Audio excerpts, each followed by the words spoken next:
The Yorkshire Dales, a tourist retreat since the 17th century. The harsh limestone slopes frame meandering rivers. Dry stone walls guard the lush green fields tamed by livestock and cared for by people who have a passion for the Dales and their animals.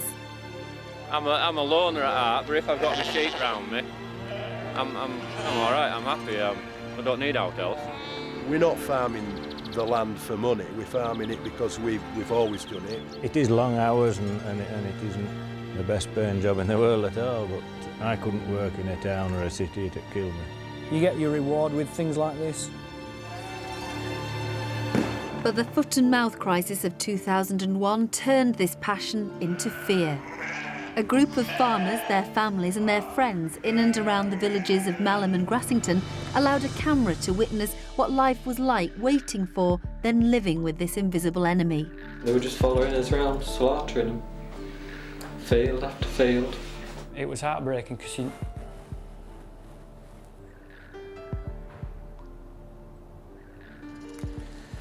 knew that was the last time that you were going to see them. I felt a traitor in one way because I was taking them in to be shot. I think even the hardest of men, it brings them to the knees, anything like this.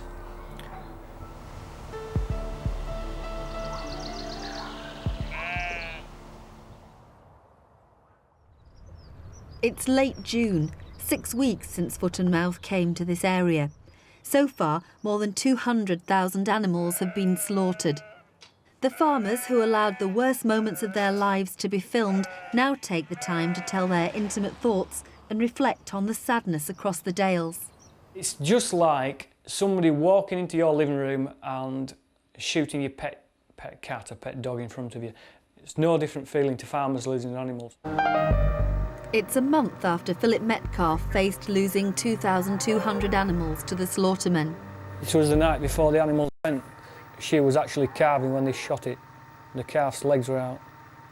But with just 147 sheep and their lambs left to kill, the slaughter team disappears without explanation. The next day, Philip discovers the cull has been a mistake. These lambs had all been born within the last week. You can't believe, though, now that these animals shouldn't have died. The disease quickly spreads over the Dale and into villages around Grassington. The marksman. This is marksman, yeah. You want to have a tell While me? Michael Harrison's farm is a confirmed case of the disease, his loss is just as great as Philip's.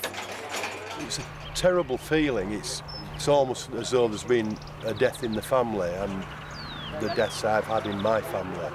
You wake up and you think for that first second that everything's all right, and then you realise that no, it isn't, that something has happened recently that's going to change your life. It is almost like grieving. Michael's neighbours lost 2,000 animals the day before. The Dean family are yet more farmers in despair.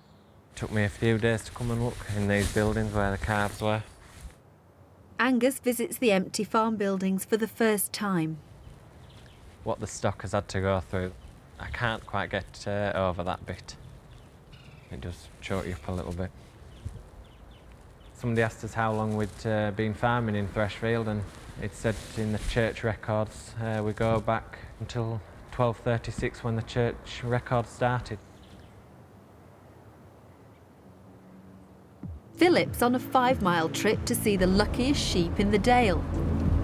These are a packet of sheep that the ministry and the wisdom decided to leave us with. These sheep had a stay of execution 5 weeks ago when the ministry realised their mistake. But like all farms, they should be inspected every 2 days. Yahoo! Come on, lassies! DEFRA's records say all of Philip's animals were killed. When he calls to say a few appear lame, the ministry asks Philip's local vet to go straight away. This one's been lame on all 4 feet. Yeah. Certainly no sign of any blisters or lesions in the mouth. Where you're most likely to find them? Where the hoof joins the hair. Yeah. That definitely isn't foot and mouth. Movement restrictions have meant these animals have been here since January and can't be moved back to the farm for dipping and preventing foot disorders. Will there be any opportunity of fetching them home, do you think? You can apply to DEFRA to move animals, and each case is being judged on an individual basis. Philip applies, but even though he's not had the disease, he's told no. Over the Dale, there are still animals in Appletreewick, but there's gunshot in the distance. Betty Walker's family farm has so far dodged the disease, but her granddaughter Catherine has been sent home from school in Burnsall while animals are killed in the field next door. What do you call this one? It's Thomas. When they hear of all this killing and culling that goes on, I think the children are devastated. Mention DEFRA and they know what it means now and think it's death row. The happiness seems to have gone. Everybody seems very miserable, really. Well, she likes her sheep, don't you? Mm. And I like my cows. I help Mummy feed the calves and I help Daddy milk. When I grow up, I want to be a vet. Everybody wants the disease stamped out, but the contiguous cull policy of killing neighbouring farms is unpopular with both farmers and the public who witness the culls. Skipton Town Hall, a public meeting invites the local MP to listen to the mood of the Dale.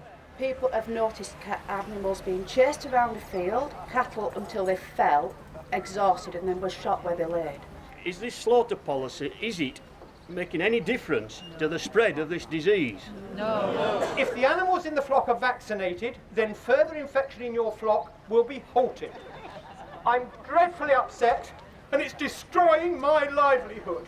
And I ask the Conservatives, I ask the Liberals, I ask everyone else, please do something for God's sake.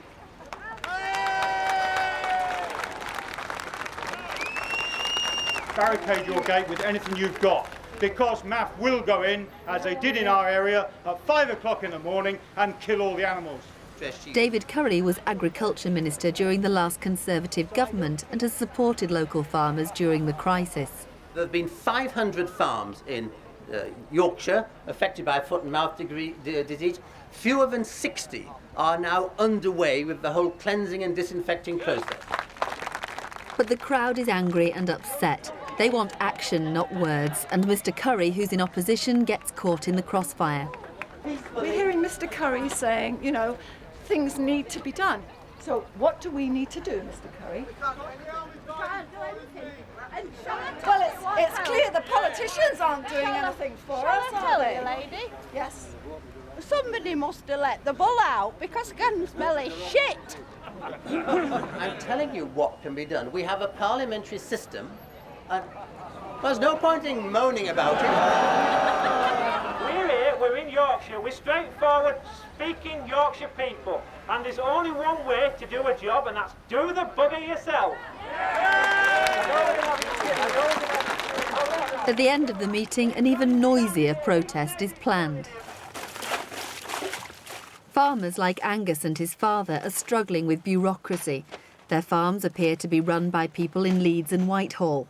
We were told we had to do this, what I call the most soul-bloody destroying job I've ever done, is disinfecting tyres.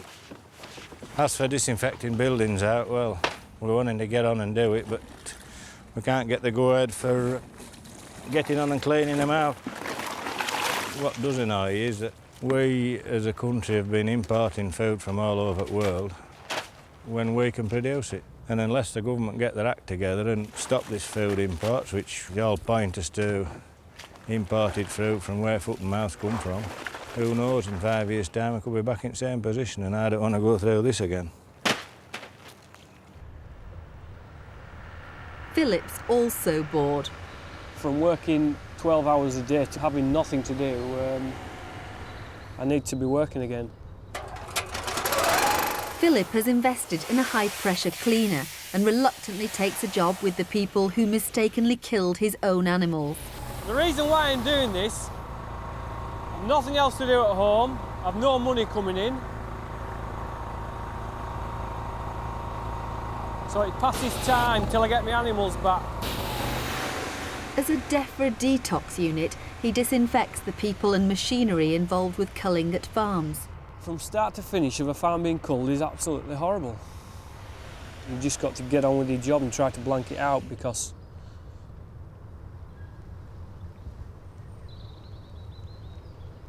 well, you can't think about it too much, otherwise you get upset about it. Crouch, engage! Come on, I want to see some communication. Michael Harrison has always spent time coaching the local Wharfdale rugby team to become a national squad. But now it seems he has even more time on his hands. Straight across. I'm straight across. If you've got something on your mind, doing something completely different lifts it off your mind. It's a therapy. 3, 2, 1. When the auction mart was open on a Monday morning, topic of conversation would be rugby. And at the rugby matches on a Saturday, often the topic of conversation is farming. So it's completely and utterly interrelated. Come on, come on, come on! No mistakes! Elsewhere in the Dale, things are quiet for Philip. People working for MAF at the moment, they've never had it so good.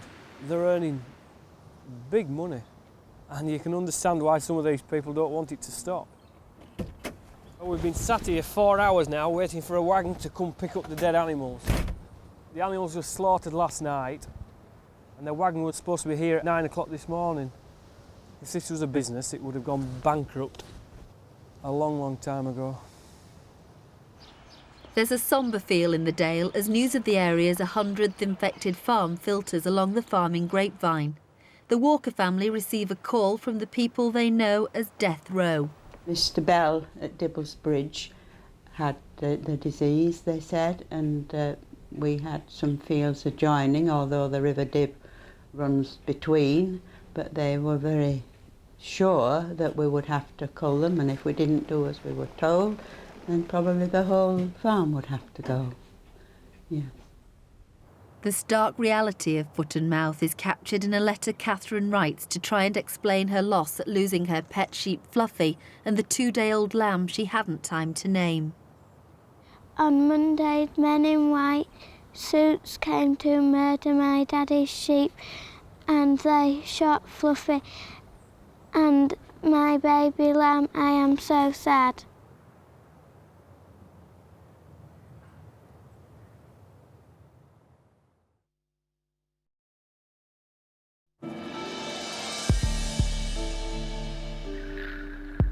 It's the middle of summer, but the tourists keep away from the Dales. There are still roadblocks, there is still culling. You can hear the silence, but that's soon to be broken.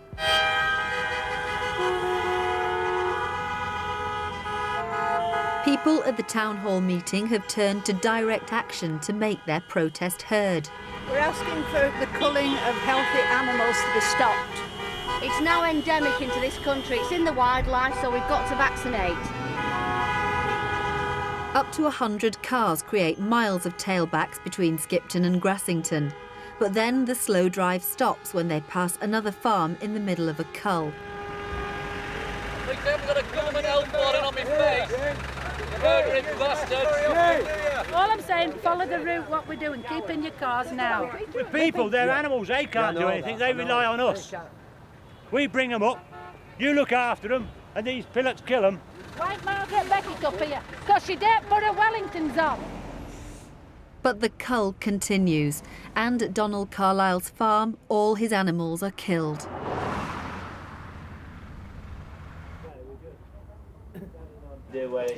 The next evening, Donald is able to join a club with sadly increasing members. The Dirty Farmers Club is an unofficial gathering of farmers who've lost their animals. Had them all culled on Saturday morning. Very upset, but I still think it's the way forward, you know. We're so used to looking out to see what the stock's doing, and they're not there.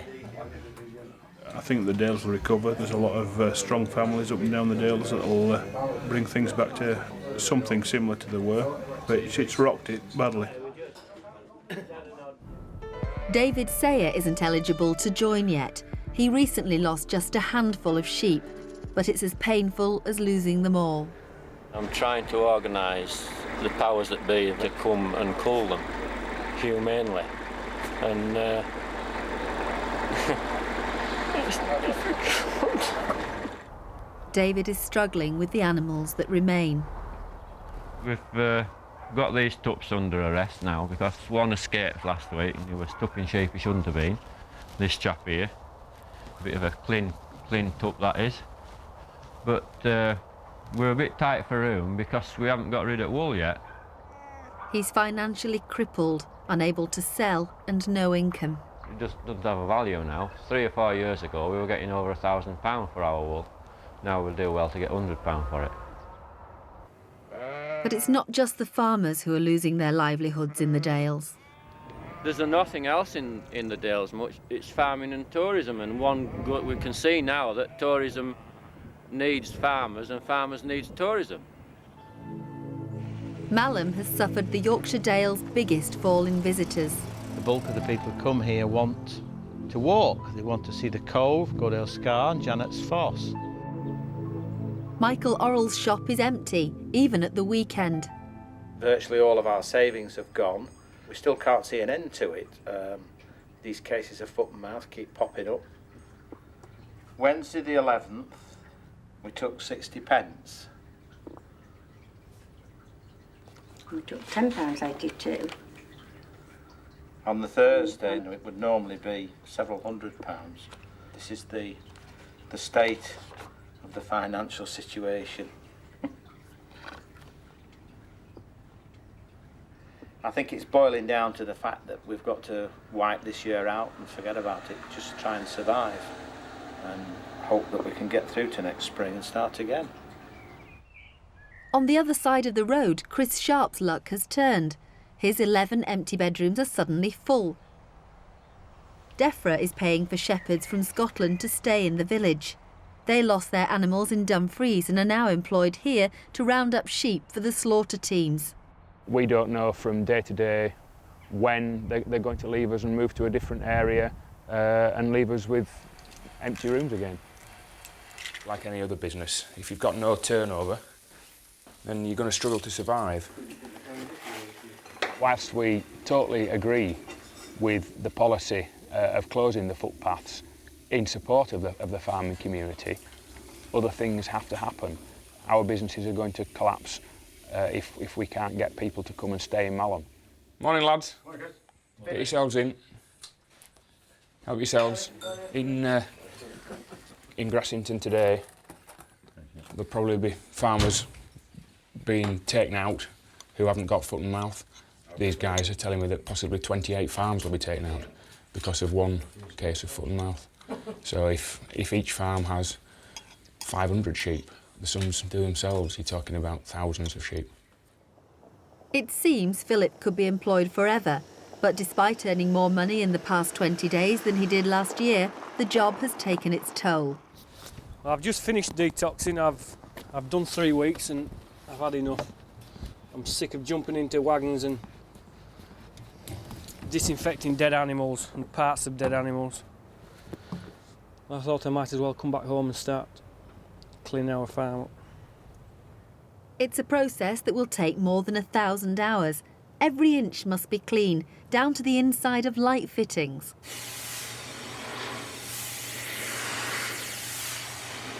But just as Philip gets started, he receives a visit.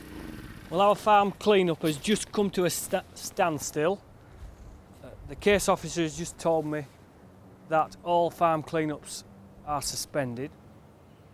The government think the cleaning up of farms is too expensive and have stopped everybody while they work out how to save money. The whole reason for the cleansing and disinfecting of farms is to get on top of the disease, to kill it if it's still about on premises. Do they want to get on top of it or not? They say we'll be up and running again within a fortnight. With DEFRA you can treble that. Little did Philip know it would be 8 weeks before he would be allowed to start again. This means Michael is able to spend even more time preparing for Wharfdale's first match of the season. There's all kinds of rumours floating around, but basically we're on hold. So all we do is fence, mend walls, things like that. And so rugby is very, very much the major part of my life at the moment. But even rugby is affected by foot and mouth. So we've got to have a strict regime whereby if a goal's kicked then and the ball goes over the wall, it has to stay there until the farmer comes and disinfects them and throws them back over the wall. We need an awful lot of balls, as it were.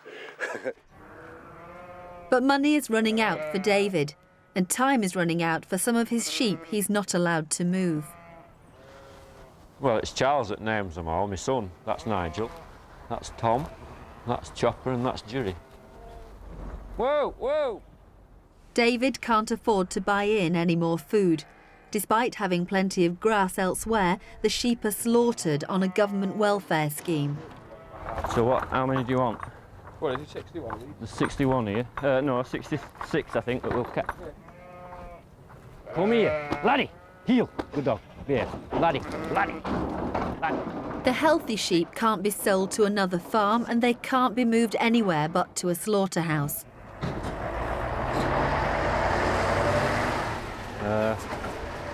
They've gone. They're going to be tipped in a hole or whatever. It's just a waste, and but I've no other alternative. So I just hope that they weigh heavy enough so that I can get over 20 odd pounds for them. That's half what they were worth last year. We have to take what we can get. That's what farming seems to be, take what you can get and muddle on. That's all you can say, really. So it's a bit depressing at times, but we'll just cope somehow. It's late summer and no new cases of foot and mouth have been reported in the area for 2 weeks. So far, almost 300,000 animals have been killed in the area. The first match of the season and Wharfdale, playing in red, tried to give the Dales a welcome lift. There's pressure on Michael Harrison and his team to win. In the crowd today there would be 30 or 40 farmers, 3 farmers playing. A lot of life is reflected through the rugby club and through the success of it. And since nobody talks now about how much fat lambs are making because nobody can sell fat lambs, I suppose rugby is a sole topic of conversation.